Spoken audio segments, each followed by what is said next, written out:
Hello guys, nandito na naman ako at eto, pag-usapan na naman natin ito namang si Suraida. Si Attorney Suraida syempre, si Attorney Suraida nagbigay ng statements about sa itong pagpapa-NBI ni Attorney Claire. Aba guys, eto isipin mo tamang pa-victim na ngayon anong pangalan ito? Si Attorney Suraida. Biktima na siya ngayon. What the heck? At ang sabi niya, ito raw pagpapa-NBI ni Attorney Claire, parang sinisikil. Pagpigil sa kanilang kalayaan ng pamamahayag. Ang lupit mo, Attorney Suraida. Ngayon, pa-victim ka na naman. Talaga itong itong mga didilis, itong mga vloggers ng didilis, guys. Basta nasukol, basta naipit, automatic ang kasunod niyan, sila na ang biktima. Basta basta nasukol yan, automatic, biktima na yan at api-apihan na yan. Tapos, ikaw na ang may kasalanan ngayon. At sila ngayon ay inaapi mo na. Isipin mo, pinipigil daw ang kanilang kalayaan sa pamamahayag at pagsasalita. Sinisikil. Diba? Ang kanilang kalayaan upang magsalita. What the heck? Kung hindi pala naman ito ob-ob talaga, sandamakmak na ob-ob itong si Attorney Suraida. Hoy, Attorney Suraida, makinig ka. Kung hindi ka pala naman ob-ob. Ano ba yung sinabi mo kay Attorney Claire? Di ba kayo ang nagsisikil? Di ba kayo ang nagbabanta? At sa banta mo ngang yun, di ba? Ano sabi mo?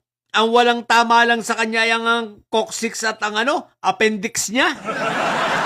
Di ba pagbabantayan upang sa ganun manahimik si Attorney Claire? Parang baliktad ang sinasabi mo. Halatang may sayad ka sa utak Halatang may salte ka sa ulo.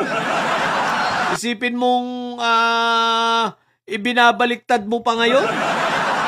Para bang sinasabi mo na si Attorney Claire ang pinipigil dahil sa papablatter niya sa NBI, pinipigilan ang inyong pagsasalita. Kung di ka naman pala ob-ob, di ba nga, yung pagbabanta ninyo, ang layunin ninyo, para manahimik si Attorney Claire? O, di ba? Ano't magbabanta kayo ng ganun? Syempre, sila ibig sabihin, tumahimik siya. Itigil niya, para sa ganun, tinatakot ninyo. Ay, nako, bakit? Ako kaya takutin ninyo? Anong pangalan nito? Attorney Suraida, pwede bang wag mo na ako i-block? Hanggang ngayon, di ako makakit sa live mo Kasi naka-block ako sa'yo. Puro pananakot puro pananakot itong mga didilis, Pag nasusukol, tapos pag hindi natakot sa kanila, sasabihin, sila na ang inaapi. Magpapa-victim na.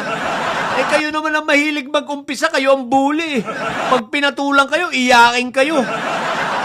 O di ba lahat ng vloggers ninyo iyakin? Simula kay Mandalulo, o si Bayot Bay, iyakin. Si Commander Dada, Commander Sayad, Commander Dada tuloy. Sino to? Si Baluga. Dadang Baluga, iyakin. Itong tatlong sundalong kanin, iyakin. Sa tatlong sundalong kanin, si Mitra, si Commander Sayad at si Commander Wagdo. O di ba puro iyakin kayo? Tapos pag binalikan kayo, mag-feeling kayo, pa-victim. Anong style nyo yan? Diba? Style nito ni Suraida, Suraida, ayusin mo lang yung mukha. What the heck? So, yun lang. Nagpapa-victim na naman ng mga ito. Papa-victim Akala mo naman madadala nyo si Attorney Claire sa mga kagaganyan nyo. What the heck?